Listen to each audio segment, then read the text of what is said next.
नमस्कार दोस्तों, मैं हूं वनराज गोस्वामी।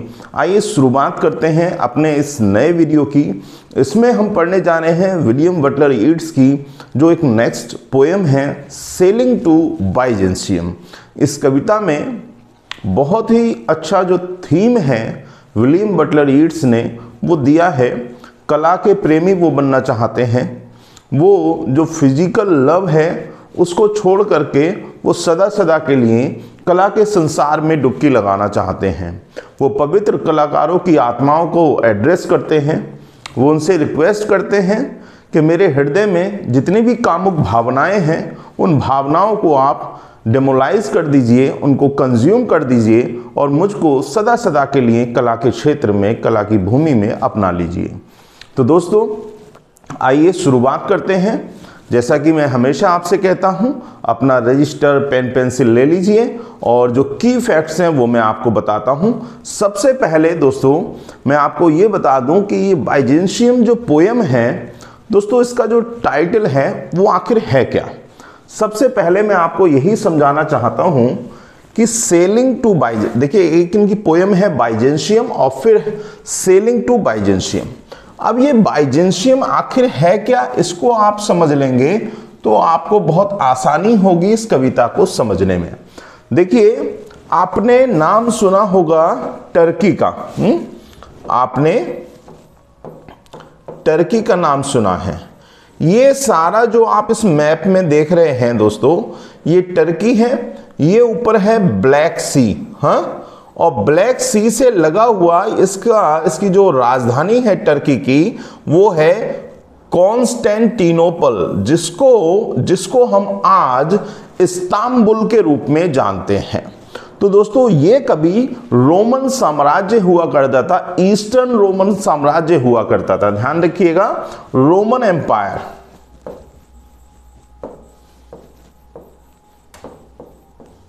ये कभी रोमन एम्पायर का हिस्सा हुआ करता था, लेकिन आज ये टर्की का जो ये मैप पुराना है, कॉन्स्टेंटिनोपल उसको कहा जाता था। कुस्तुनतुनिया आपने नाम सुना होगा कभी हिस्ट्री पढ़ते समय, कुस्तुनतुनिया। आज उसको हम इस्तांबुल के रूप में जानते हैं। यही वो भाग है जिसको पोएट बाइजेंशियम कहता है, कला का नगर कहता है। हालांकि कुछ लोगों का कहना है कि ये उनका इमेजिनरी कला से परिपूर्ण क्षेत्र है, जिसको कहते हैं काल्पनिक प्लेस है। तो एक्चुअल में इसका एग्जिस्टेंस है और इसको कॉन्स्टेंटिनोपल या इस्तांबुल के रूप में हम जानते हैं। तो यहीं पे एक चीज और आपको बता दूं दोस्तों, अभी करंट में बहुत ज्यादा चल रहा है रशिया और यूक्रेन का युद्ध। लड़ाई की वहां पर समस्या बनी हुई है, युद्ध की स्थिति बनी हुई है, आप न्यूज में खूब देख रहे होंगे। तो आपको बता दूं, ये जो ब्लैक सी है, इस ब्लैक सी के ऊपर ही एक तरफ रसिया है और एक तरफ यूक्रेन है। और रशिया अपनी जो पाइपलाइन है उससे आधिपत्य हटाना चाहता है यूक्रेन का, वो उस पर कब्जा करना चाहता है। अपनी पाइपलाइन से वो अधिक से अधिक लाभ कमाना चाहता है। ये देखिए, ये आपको समझ में आएगा, थोड़ा सा बता दूं चूंकि आजकल करंट का। ये आपका यहाँ पर रसिया है और ये आपका यूक्रेन है। यहां से होकर के पाइपलाइन जाती है पूरे पश्चिमी देशों को। ये टर्की वाला पार्ट है। ये रहा हमारा इस्तांबुल, जिसको आप कॉन्स्टेंटिनोपल या कुस्तुनतुनिया के नाम से जानते हैं। तो ये तो चीजें थी दोस्तों, खैर मैप में आपने समझ लिया। अब मैं आपको कुछ की फैक्ट्स बता देता हूं, उन की फैक्ट्स को आप नोट कर लीजिएगा। देखिए ये जो पोएम है सेलिंग टू बाइजेंशियम, सेलिंग टू बाइजेंशियम, इस पोएम को आप समझिए कि दोस्तों जो पब्लिश किया गया है उसको पहले बता दूं 1926-27 में इसको लिखा गया है। 1926-27 में, कुछ जगह पर 26 दिया रहता है, कुछ जगह पर 27, कंफर्म नहीं है। लेकिन पब्लिकेशन जो डेट है दोस्तों, पब्लिश्ड, ये डेट बिल्कुल कंफर्म है कि इसको जो पब्लिश किया गया है वो 1928 में दोस्तों पब्लिश किया गया है। ठीक है। और किस में पब्लिश किया गया है? द टावर में। द टावर में इन्होंने इस पोएम को पब्लिश किया है। ये इनका कलेक्शन ऑफ पोएम्स है और इसके अंदर दोस्तों जो फर्स्ट पोएम है यानी पहली कविता वो है आपकी सेलिंग टू बाइजेंशियम। ठीक है, ये पहला पॉइंट आपको याद रखना है कि ये वाला। दूसरा किसमें पब्लिश हुई है? द टावर में। और तीसरा इंपॉर्टेंट पॉइंट आपको बता देता हूं, इस पोएम के अंदर दोस्तों इस पोएम के अंदर 4 स्टेंजाज हैं। कुल मिलाकर के कितने स्टेंजा हैं? 4 स्टेंजा हैं। अब ये जो 4 स्टेंजा हैं दोस्तों ये 8 लाइन में डिवाइडेड हैं, यानी प्रत्येक स्टेंजा में कितनी लाइन है? 8 लाइंस हैं। ध्यान दीजिएगा 8 लाइंस। और आपको याद होगा, आपको पता होगा, मैंने आपको समझाया हुआ है, पढ़ाया हुआ है कि 8 लाइन का जो स्टेंजा होता है दोस्तों वो ओटेवा राइमा कहलाता है। ठीक है, ओटेवा राइमा कहलाता है, ध्यान दीजिएगा। तो तीसरा इंपॉर्टेंट पॉइंट, इसमें 4 स्टेंजाज हैं 8 लाइन के और जो 8 लाइन स्टेंजा है उसको हम ओटेवा राइमा कहते हैं। ठीक है दोस्तों, अब बात कर लेते हैं इसकी राइम स्कीम की। तो राइम स्कीम है दोस्तों A B A B A B C C. ठीक है दोस्तों, 2 4 6 8 प्रत्येक स्टेंजा में 8 लाइंस हैं। इसको हम जानते हैं ओटेवा राइमा के रूप में। ठीक है, ध्यान रखिएगा। चौथा आपका पॉइंट हो गया, ये एग्जाम पॉइंट है। आगे बात कर लेते हैं दोस्तों, ये लिखा गया है आयम्बिक पेंटामीटर में। इसको ध्यान रखिएगा कि सारी जो लाइनें हैं वो इन्होंने आयम्बिक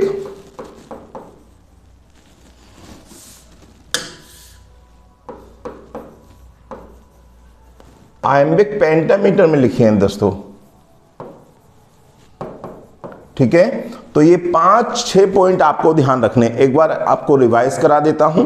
सबसे पहले जो बाइजेंशियम है ये काल्पनिक क्षेत्र है जो कलाओं से परिपूर्ण है। इस पोएम को जो लिखा गया सेलिंग टू बाइजेंशियम ये 1926-27 के दौरान लिखा गया। इसको पब्लिश कराया गया 1928 में द टावर में। और टावर में जो द टावर है उसमें पहली ये इनकी पोएम है। इस पोएम में कुल मिलाकर के 4 स्टेंजाज हैं और 4 प्रत्येक स्टेंजा जो है वो 8 लाइन का है। 8 लाइन स्टेंजा को हम ओटेवा राइमा के रूप में जानते हैं। और दोस्तों जो लाइन लिखी गई हैं उसमें जो मीटर का प्रयोग किया गया है वो आयम्बिक पेंटामीटर है, ध्यान रखिएगा। तो ये इंपॉर्टेंट फैक्ट्स हैं दोस्तों जो आपको याद रखने हैं।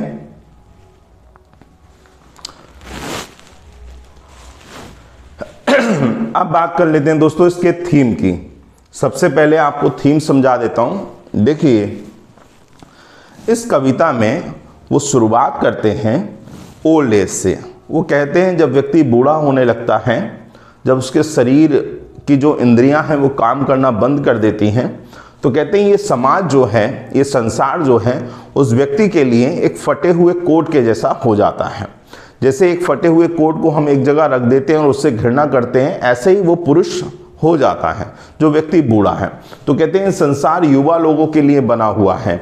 ये संसार में जो भी लोग हैं, पशु पक्षी हैं, वो ब्रीडिंग करने पर लगे हुए हैं, कामुक भावनाओं में लिप्त हैं। और मैं चाहता हूं कि मैं अपने आप से और ज़्यादा घृणा ना करूं, इसलिए मैं अपनी मृत्यु के साथ साथ मैं ये चाहता हूं कि मैं उस कला के प्रदेश में, उस बाइजेंशियम में जहां अनेक सभ्यताओं ने जन्म लिया, जहां कला बहुत ही फली फूली, बोले मैं ऐसे प्रदेश में रहना चाहता हूं और मैं वहां पर जाकर के आनंद लेना चाहता हूं। क्योंकि अगर मैं ऐसा नहीं करूंगा तो ये युवा व्यक्ति अपने प्रेम में पड़े हुए हैं, अपनी काम वासनाओं में लिप्त हैं, एक दूसरे का आलिंगन कर रहे हैं, एक दूसरे को जकड़े हुए हैं।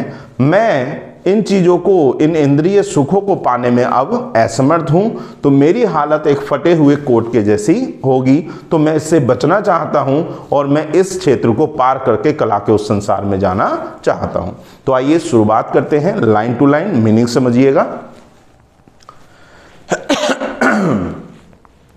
देखिए क्या कहा गया है,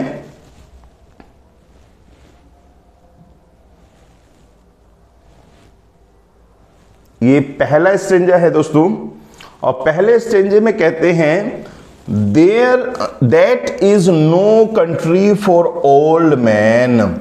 वो कहते हैं that is no country for old man, बूढ़े लोगों के लिए कोई भी स्थान नहीं है, बूढ़े लोगों के लिए कोई प्लेस नहीं है, आनंद के एंजॉयमेंट के लिए कोई किसी ने स्थान उनके लिए नहीं बनाया है।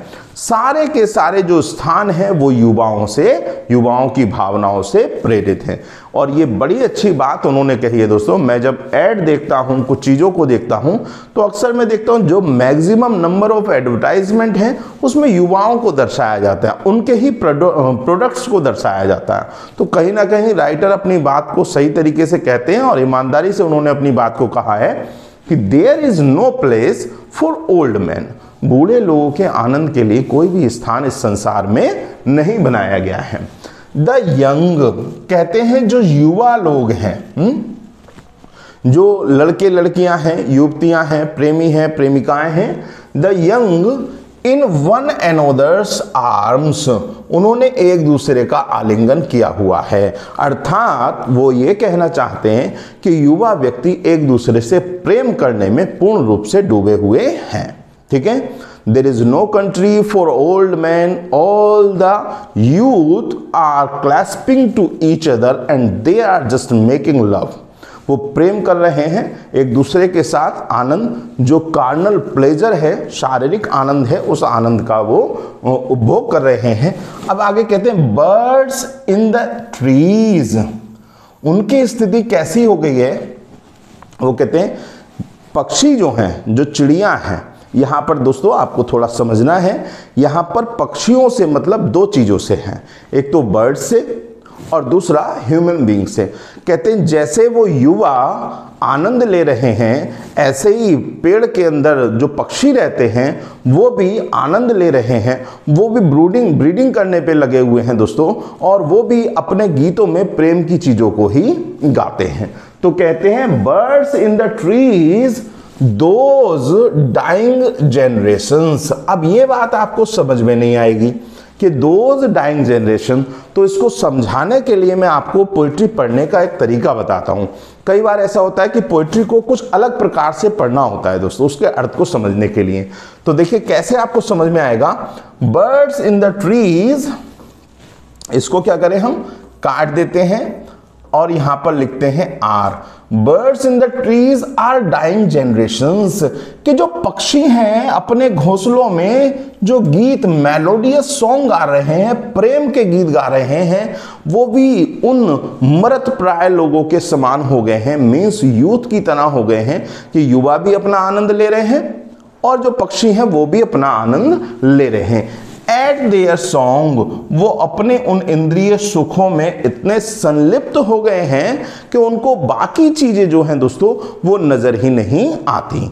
Means all the youth are making love, all the birds are making love, सब प्रेम करने में मशगूल हैं और बूढ़े व्यक्ति के लिए कोई स्थान है ही नहीं। वो इसलिए क्योंकि वो इंद्रिय रूप से उनका उपभोग करने में असक्षम हो गया है। ठीक है, आगे कहते हैं दोस्तों द सैल्मन। देखिए ये सैल्मन जो है दोस्तों, this is a kind of fish, ये एक प्रकार की दोस्तों मछली का नाम है। हाँ, सैल्मन मछली का नाम है। तो यहां पर वो एग्जाम्पल देते हैं, वो कहते हैं सैल्मन फॉल्स। इस बात को समझिए कि सैल्मन मछली भी अपने प्रेमालाप में, मीन्स अपनी जो फिजिकल एक्टिविटीज होती हैं, जो फिजिकल क्रियाएं हैं, शारीरिक संबंध हैं, बच्चों को पैदा करना, उत्पन्न करना, उनको उत्पन्न करने के लिए पानी की सतह पर आती हैं। और जहां पर ऐसा माना जाता है कि सैल्मन मछली जहां गति होती है वहां पर ब्रूडिंग करती है। तो कहते हैं कि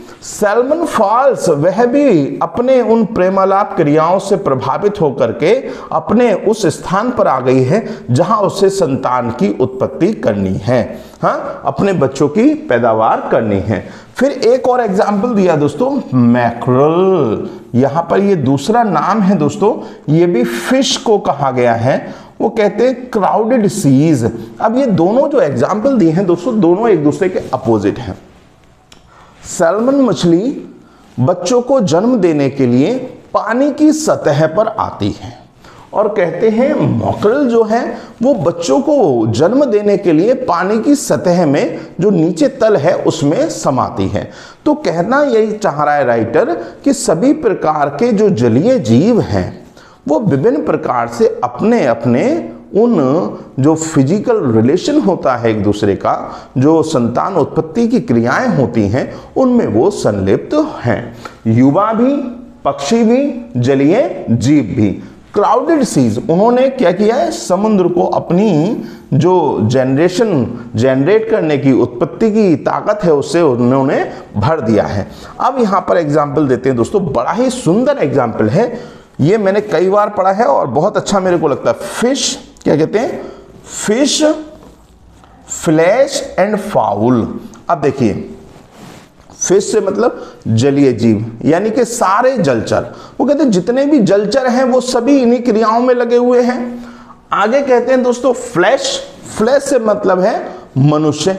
वो कहते हैं जितने भी यूथ है, प्राणी हैं, वो सब इन्हीं चीजों में लगे हुए हैं। जलचर, थलचर और नभचर सभी इसमें लगे हुए हैं। और फाउल से मतलब है दोस्तों जितने भी पक्षी हैं। तो जलीय जीव हो गए, थलचर हो गए, हाँ, और क्या, नभचर हो गए, यानी समुद्र में रहने वाले जीव और जो आसमान में उड़ते हैं वे सारे पक्षी और मनुष्य, सभी उन प्रेम की भावनाओं से परिपूर्ण होकर के एक दूसरे का आलिंगन करने में, उन काम वासनाओं में लिप्त हो गए हैं। कमेंड, जो सिफारिश करते रहते हैं, गीत गाते रहते हैं ऑल समर लॉन्ग, एक दूसरे को प्रेम में जकड़ने के लिए। आगे क्या कहा है दोस्तों, देखिए समझिए, बहुत ही अच्छी बात है।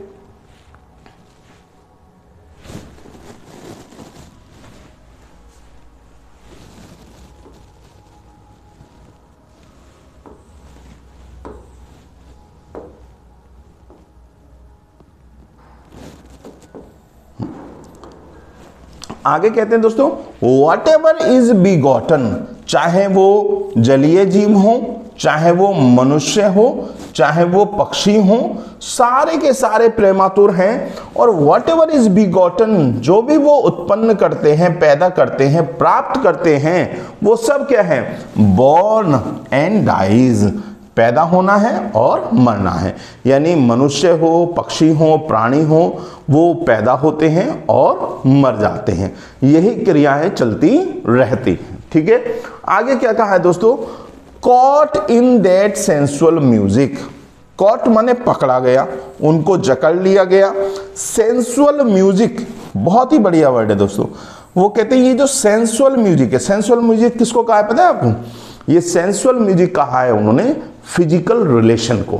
कहते सारे के सारे उन भावनाओं में ऐसे कॉट हैं, उनको पकड़ लिया गया, उनको जकड़ा गया है, क्या है, काम वासनाओं में वो लिप्त हैं, फिजिकल रिलेशनशिप क्रिएट करने में। और आप देख भी रहे हैं, आगे कहते हैं ऑल नेग्लेक्ट, और उन सभी चीजों ने, चाहे वो फिश हो, जलचर हो, थलचर हो, नभचर हो, उन सभी को इस काम वासना ने जकड़ा हुआ है और इन्होंने ऑल नेग्लेक्ट, सभी चीजों को अनदेखा कर दिया है। कौन सी चीजों को अनदेखा कर दिया, आइए समझिए। वो कहते हैं मोन्यूमेंट्स। मोन्यूमेंट्स कहते हैं दोस्तों यादगार, हाँ, यादगार, स्मारक, स्मारक जो होते हैं, ठीक है, स्मृतियां। वो कहते हैं इन सब लोगों ने अपनी काम वासनाओं में फंस करके उन सभी कला के जो प्रतीक चिन्ह हैं, जो अंतरात्मा को शांति देने वाली चीजें हैं, मोन्यूमेंट्स ऑफ अनएजिंग, जो कभी भी प्रभावित नहीं होते, अर्थात अमर हैं, इंटेलेक्ट, बुद्धि के, बुद्धि से बनाए गए कला के ऐसे प्रतिरूप, ऐसे नमूने जो अपने आप में बहुत ही विशिष्ट हैं, सांस्कृतिक हैं, कला से परिपूर्ण हैं, उनको ये सब फिश, फ्लैश एंड फाउल अपनी काम वासनाओं में उन सबको भूल गए हैं। उनको कोई फर्क नहीं पड़ता कि किसी ने कितनी सुंदर कला का चित्र बनाया है, निर्माण किया है, कोई मोन्यूमेंट स्थापित किया है, ठीक है ना। तो राइटर ने पहले स्टैंजा में कहा है कि all the people are busy in making love to each other. सारे लोग क्या हैं, एक दूसरे से प्रेम करने में लगे हुए हैं। And there is no country, no place, no room for an old man because he have begotten forgotten. वो क्या है, उसको भुला दिया गया है, because he is not able to take part in the physical relationship. वो सक्षम नहीं है अपनी इंद्रियों से उस फिजिकल रिलेशनशिप में पार्टेक वो कर सके। तो राइटर यहाँ पर बिल्कुल एक स्पष्ट मैसेज देता है कि ये संसार जो है ये युवाओं के लिए है। आइए सेकंड स्टेंजे पर हम चलते हैं और आपको अच्छे से समझ में आएगा। एन एज्ड मैन, वो बड़ा स्पष्ट कहते हैं, एक एज्ड मैन जो है, एक बूढ़ा व्यक्ति जो है, is but a paltry thing. Paltry thing हो गया है यार, वो एक तुच्छ बन गया है, एक तुच्छ वस्तु बन के रह गया है, तुच्छ वस्तु। वो कहते हैं एक बूढ़ा व्यक्ति, चाहे वो फीमेल हो कि मेल हो, हाँ, बुढ़ा बुढ़ी बन के रह गया है, एक कोने में पड़ा रहता है, चारपाई पे पड़ा रहता है, लोग उससे बात करने नहीं आते। जैसे एक बूढ़ा पेड़ हो जाता है ना, सूखा, जब तक वो युवा रहता है, फल देता रहता है, लोग उसके आम खाने, ये खाने, फलों को खाने चखने जाते हैं, उसकी छांव में बैठने जाते हैं। और जब वो बूढ़ा हो जाता है तो क्या करते हैं पता है, फल खाने नहीं जाते, छांव में बैठने नहीं जाते, बल्कि क्या करते हैं, कुल्हाड़ी लेके चल देते हैं, भैया टूटी हुई लकड़ियों को अब काट लो और इनको भी उपयोग में ले आओ।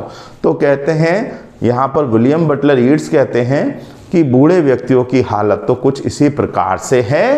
क्या, an aged man is a paltry thing, एक तुच्छ प्राणी, तुच्छ वस्तु के समान हो गए हैं। ए टैटर्ड कोट, एक फटा पुराना चिथड़ों वाला जो कोट है उसके जैसी हालत हो गई है ओल्ड व्यक्ति की। अपॉन ए स्टिक, जिसको टांग दिया जाता है एक स्टिक पर, और वो टंगा हुआ कोट जो है वो घृणा का पात्र बन जाता है। देखिए ये बात आपको बहुत अच्छे से समझनी है। वो कह रहे हैं बूढ़े व्यक्तियों की हालत खुंटी पर टंगे हुए उस फटे पुराने कोट से ज्यादा नहीं है, जिसको देख करके मन में और खीज उत्पन्न होती है और चिड़चिड़ापन उत्पन्न होता है। दोस्तों ध्यान से समझिएगा, ये मेरे आपके साथ सबके साथ होना है, हाँ, क्योंकि अभी हम जो बूढ़े लोग हैं, ओल्ड पर्सन हैं, उनको नेग्लेक्ट करते हैं। तो मेरी रिक्वेस्ट है पोएम के बीच में कि अगर आप ऐसा करते हैं तो मत कीजिए, because we must remember it that this will happen to us. ये भी हमारे साथ होगा। तो जब हमारे साथ होगा तो हमें उनकी केयर करनी चाहिए ताकि हम लोगों की भी कोई केयर कर सके। खैर वापस आते हैं तो कहते हैं कि भैया बूढ़े लोगों की हालत उस फटे पुराने कोने में स्टिक पर टंगे हुए कोट से ज्यादा नहीं है, और वो जो खीज उत्पन्न करता है, वो चिड़ उत्पन्न करता है, उससे ज्यादा वैल्यू नहीं है। अनलेस, यहां से थोड़ा सा टोन कुछ बदली है, इसको समझिएगा। अनलेस, जब तक, कब तक। मैंने देखा कि कुछ लोगों ने इस पोएम को अलग अलग प्रकार से पढ़ाया, कुछ ने थोड़ा सा पॉइंट ऑफ व्यू से अलग कर दिया। मैं कोशिश करूंगा आपको वो सही चीज आपको समझाऊं कि अनलेस, वो कहते हैं जब तक मनुष्य की, उस बूढ़े व्यक्ति की हालत एक कोट के जैसी है, एक फटे पुराने कोट के जैसी, जिससे लोग नफरत करते हैं, ईर्ष्या करते हैं, द्वेष करते हैं। कब तक? जब तक कि सोल क्लैप, जब तक कि उसकी अंतर आत्मा जो है ताली ना बजाने लगे, इन इट्स हैंड, अपने हाथों से, एंड सिंग, और गाने ना लगे। अब ये बात क्या आ गई कि बूढ़े व्यक्ति की अंतरात्मा गाने लगे, ताली बजाने लगे। What the writer want to say, पता नहीं चल रहा क्या कहना चाहता है। मैं बताता हूं आपको वो क्या कहना चाहता है। वो कहना चाहता है ये कि जो भी बूढ़े व्यक्ति हैं उनके लिए ये युवा समाज नहीं है, ये संसार नहीं है। और जैसे जैसे शरीर बूढ़ा होता जाता है, उन बुजुर्ग लोगों को अपने आप को कला के क्षेत्र में, संस्कृति के क्षेत्र में डुबा देना चाहिए, ताकि उस कला के क्षेत्र में अपनी इंद्रिय सुख को छोड़ करके वो संस्कृति, उस कला का आनंद लेते रहें। उनको लॉनलीनेस महसूस ना हो, उनको अकेलापन महसूस ना हो। तो वो कहते हैं क्या कि इतना, या तो भैया इस कोट की भांति रहो, या फिर ऐसा करो कि अपने आप को कला के क्षेत्र में इतना डुबा दो कि तुम्हारी अंतरात्मा अपने हाथों से उस आनंद के उपभोग के लिए आपको ताली बजाती हुई नजर आए, डांस करती हुई नजर आए, यानी वो आनंद में रहे। एंड लाउडर सिंग, और जोर जोर से गाए, गाने लगे, गीत को गाने लगे। फॉर एवरी टैटर, टैटर माने प्रत्येक चीथड़ा, उस कोट का फटा हुआ टुकड़ा, इन इट्स मॉर्टल ड्रेस, अपने उस नश्वर शरीर में। वो कहना क्या चाहते हैं इन दो लाइनों को, ये सबसे टफ दो लाइनें हैं इस पोएम की। फिर से मैं आपको समझाऊंगा, बहुत अच्छे से कोशिश करूंगा। देखिए वो कहते हैं या तो एक फटे पुराने कोट की तरह कोने में पड़े रहो, टंगे रहो, क्योंकि राइटर का मानना ऐसा है कि जैसे जैसे उम्र बढ़ती जाए एक समझदार व्यक्ति को अपने आप को जो कल्चरल एक्टिविटीज़ हैं, जो कला के क्षेत्र हैं, चाहे वो कविता लिखने का क्षेत्र हो, फील्ड हो, या फिर वो पेंटिंग का हो, इन सभी क्षेत्रों में अपने आप को डुबो देना चाहिए। और जब वो ऐसा करेगा तो उसकी शारीरिक जो अंतरात्मा है, क्योंकि ये जो बॉडी है ये धीरे धीरे कमज़ोर होती है और अंतरात्मा अपना नया स्थान ढूंढती है, तो कहते हैं कि उसको आनंद आए कि लोग चिढ़ते रहें कोई बात नहीं है, लेकिन उसको कला में डुबो देना चाहिए ताकि उसकी अंतरात्मा खुश होकर के उस पर डांस करने लगे, नृत्य करने लगे। टोटल प्रत्येक जो चीज़ है, जैसे आंखों की रोशनी का कम हो जाना है, यहाँ पर कोट के चितड़े से मतलब है शरीर धीरे धीरे क्षीण होता है, आंखें कमज़ोर होने लगती हैं, सुनाई कम देने लगता है, दिखाई कम देने लगता है, खाया नहीं जाता, चला नहीं जाता, तो ये सारी दिक्कतें होती हैं। तो कहते हैं या तो भैया आप उस कोट की तरह रहो, लोगों की ईर्ष्या के पात्र, हंसी के पात्र बने रहो, या फिर अपने आप को आप कला के क्षेत्र में डुबा दो। ठीक है, आगे क्या कहते हैं, nor is there singing schools, वो कहते हैं परंतु ऐसा कोई प्रावधान, ऐसी कोई प्रथा नहीं है जो आपको ये सिखा सके कि आपको उन कला के क्षेत्र में कैसे अपने आप को ले जाना है। कहते हैं there is no singing school, कोई नहीं है जो आपको वो गायकी सिखाएगा, कोई नहीं है जो आपको पोएट्री सिखाएगा, कोई नहीं है जो आपको चित्र बनाना सिखाएगा, ऐसा कोई प्रावधान नहीं है। इसके लिए आपको करना क्या है कि आपको सेल्फ से, अपने आप से कला के क्षेत्र में जाना है, उन चीज़ों का अध्ययन करना। कैसे कहते हैं वो, देखिए क्या कहते हैं, इसको कैसे पढ़ेंगे, इसको पढ़ने का तरीका है, देखिए there is no singing school, कोई भी गाना सिखाने वाला स्कूल नहीं है, बट परंतु केवल स्टडीइंग, अध्ययन करना, यानी अगर कोई व्यक्ति चाहता है तो वो सेल्फ से इन चीज़ों का अध्ययन करे, पुस्तकों का अध्ययन करे, पेंटिंग्स का अध्ययन करे, या जो भी मोनूमेंट्स हैं, स्मारक हैं, उनका अध्ययन करे। हाँ, तो वो जब इनका अध्ययन करेगा तो उसमें स्वतः ही चला जाएगा। स्टडीइंग मोनूमेंट्स, स्मारकों का अध्ययन, ऑफ इट्स ओन मैग्निफिसेंस, जो अपने आप में ही बहुत ही महत्वपूर्ण कला के प्रतीक हैं, स्मारक हैं, उनका अध्ययन यदि वो व्यक्ति करेगा तो वो हमेशा हमेशा के लिए उस कला के क्षेत्र में प्रवेश कर जाएगा। तो मेरी सबसे रिक्वेस्ट है, the writer just want to say that each and every old person is like a tattered coat hanging on a stick, and if you want to neglect all these hate, you must indulge yourself into each and every field of art। वो कहते किसी भी क्षेत्र में आप अपने आप को डुबा लीजिए, इसका कोई क्षेत्र, कोई पर्टिकुलर व्यक्ति नहीं है जो आपको सिखाएगा, बल्कि आपको इनका अध्ययन करना पड़ेगा। वो क्या कहते हैं, एंड देयरफॉर, और यही कारण है, आई हैव सेल्ड, मैं सेल्ड कर रहा हूं, मैं जहाज से जा रहा हूं, नाव चला के जा रहा हूं, मैं वोयाज कर रहा हूं, समुद्री यात्रा कर रहा हूं, सीज एंड कम, और आया हूं कहाँ, द होली सिटी, उस पवित्र स्थान में, कल्पनाओं की, कला की उस नगरी में जिसको बाइजेंशियम कहा जाता है। तो कहते हैं इसी कारण से मैं कला की इस नगरी बाइजेंशियम की ओर आगे बढ़ रहा हूं, समुद्री यात्रा में कर रहा हूं। तो आपको उम्मीद है दोस्तों कि दूसरा स्टेंजा आपको ये समझ में आया होगा। चलिए आगे बढ़ते हैं थर्ड स्टेंजा की ओर। अब देखिए क्या कहा है यहाँ पे वो एक अलग पिक्चर प्रस्तुत करते हैं। पहले स्टेंजा में उन्होंने ओल्ड एज को बताया, फिर दूसरे में वो जाने की बात करते हैं कि मैं उस कला के क्षेत्र में जाना चाहता हूँ, उस दुनिया में जाना चाहता हूँ, उसको वो काल्पनिक कहते हैं। ठीक है, वो प्रदेश है, कला से परिपूर्ण है। अब वो क्या कहते हैं, ओ सेज। अब ये सेज का मतलब है दोस्तों हिस्टोरिक आर्टिस्ट, यानी जो ऐतिहासिक कलाकार हैं उनको एड्रेस करते हैं वो, ठीक है। वो कहते हैं ओ सेज, ओ प्राचीन कलाकारों, स्टैंडिंग, तुम तो मुझको खड़े हुए नजर आते हो, in the God's holy fire, ईश्वर की उस पवित्र अग्नि में। किसमें? पवित्र अग्नि में, आग में। अब ये पवित्र आग क्यों कहा गया दोस्तों? वो कहते हैं, उन्होंने एक इमेजिनेशन की है कि ओ कलाकारों, चाहे वो पर्टिकुलर तो वैसे ग्रीक कलाकारों को कह रहे हैं, लेकिन वो सभी ऐतिहासिक कलाकारों को एड्रेस करते हुए कह रहे हैं कि आप तो मुझको ईश्वर की उस पवित्र अग्नि में से, अग्नि में खड़े हुए नजर आते हो, जो अग्नि सारे दुख दर्दों को दूर कर देती है और व्यक्ति की अंतर आत्मा को कला से परिपूर्ण कर देती है और जितने भी विकार होते हैं उनको नष्ट कर देती है। मीन्स टू से गॉड की उस पवित्र अग्नि से जो भी गुजरता है वो पूर्ण रूप से शुद्ध निर्मल हृदय वाला हो जाता है।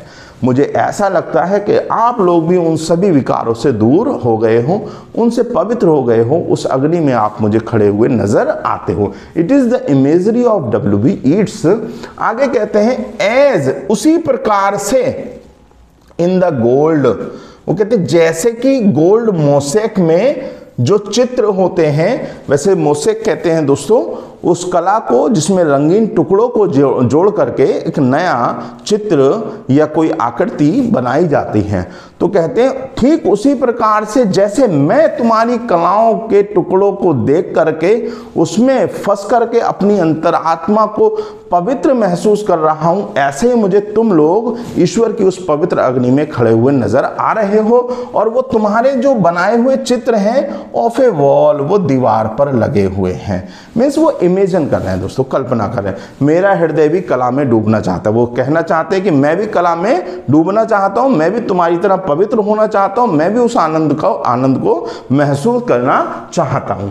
अब वो क्या कहते हैं दोस्तों, यहां से वो रिक्वेस्ट करना शुरू करते हैं।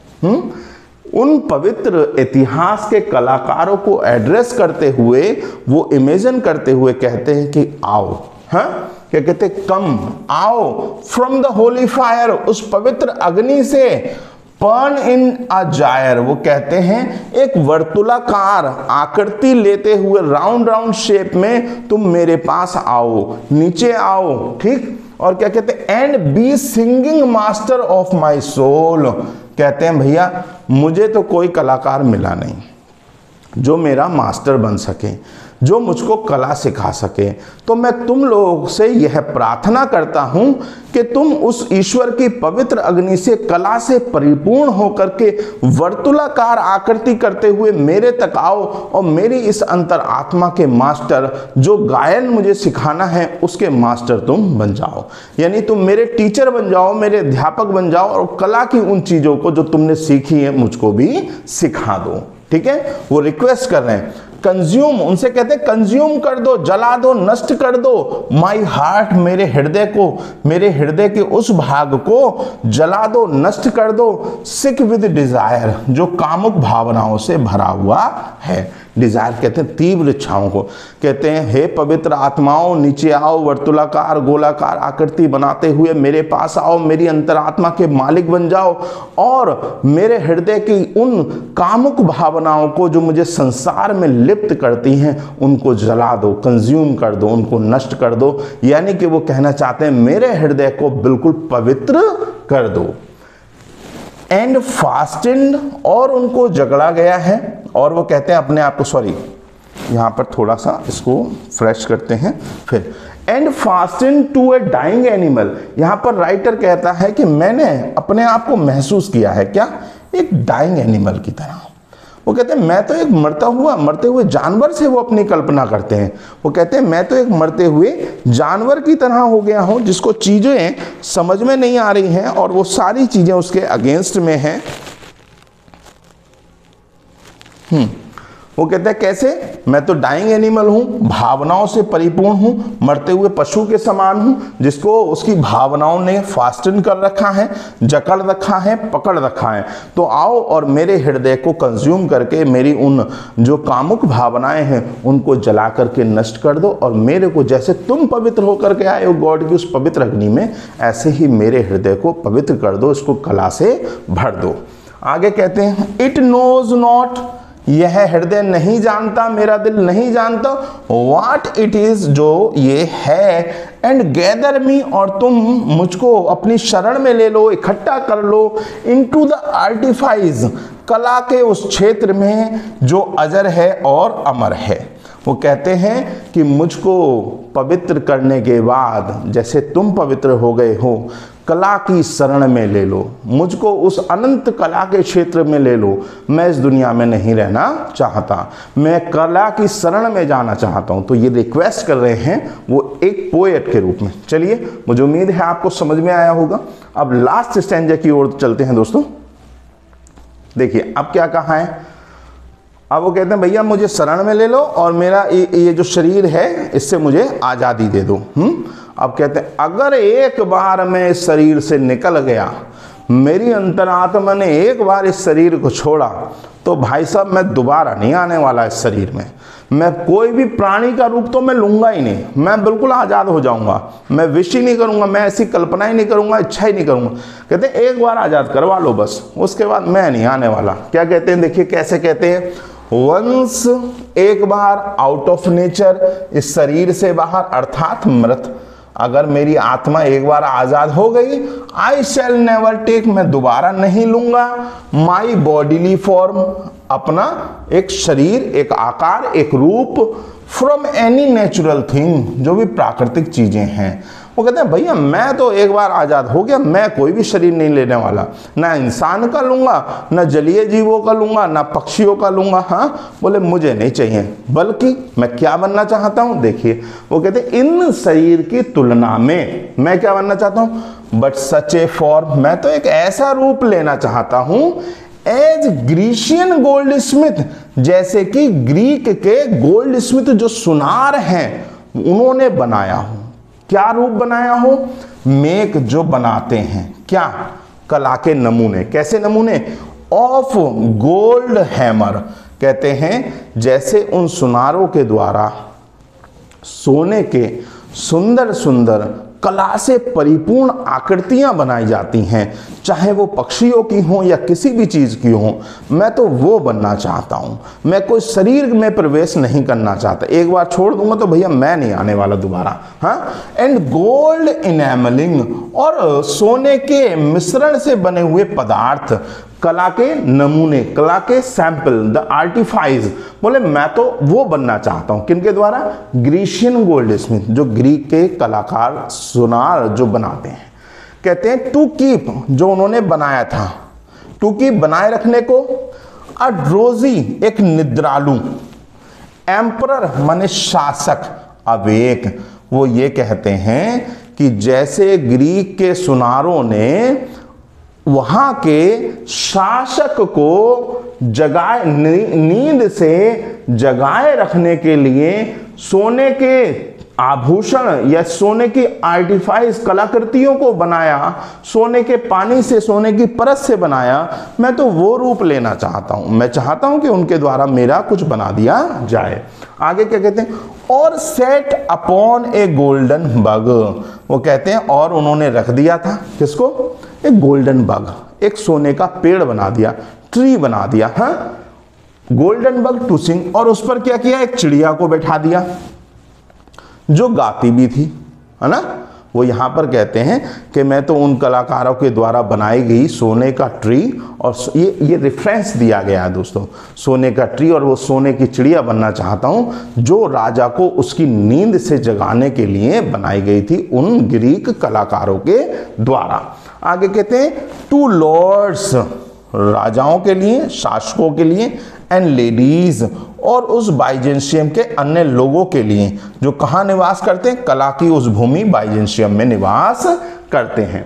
तो मैं तो भैया कोई वस्तु बनना चाहता हूं, ऑफ वाट इज पास्ट, और क्या कहा है दोस्तों, ऑफ वाट इज पास्ट, और मैं कला की वह आकृति बनके जो भी गुजर चुका है उसको निहारना चाहता हूं, उसका गवाह बनना चाहता हूं, और पासिंग, और जो भी हो रहा है उसको भी मैं क्या करना चाहता हूं, देखना चाहता हूं, समझना चाहता हूं, और टू कम, और जो आने वाला है, मैं उन सभी चीजों का जो बीत गई हैं, जो चल रही हैं और जो आएंगी, उनको मैं एक गवाह के रूप में देखना चाहता हूं। तो मैं इस मनुष्य शरीर में, इस प्राणी जगत में जन्म नहीं लेना चाहता, मैं तो कला के उस संसार में उन कलाकारों के द्वारा बनाई गई कोई एक आकृति बनना चाहता हूं, चाहे वो पेड़ की हो, पक्षी की हो, या किसी भी चीज की हो। मीन्स इज टू से, राइटर कहता है भाई कि कला में डूब जाओ, है ना। वो कहता है आर्टिफाइस होनी चाहिए, मोनूमेंट्स उनमें, अदरवाइज आपकी हालत एक फटे पुराने कोट के जैसे ही होगी। तो मुझे उम्मीद है दोस्तों आपको ये कविता समझ में आई होगी। अगर कविता अच्छी लगी हो तो चैनल को सब्सक्राइब कीजिए, लाइक कीजिए। Thank you so much.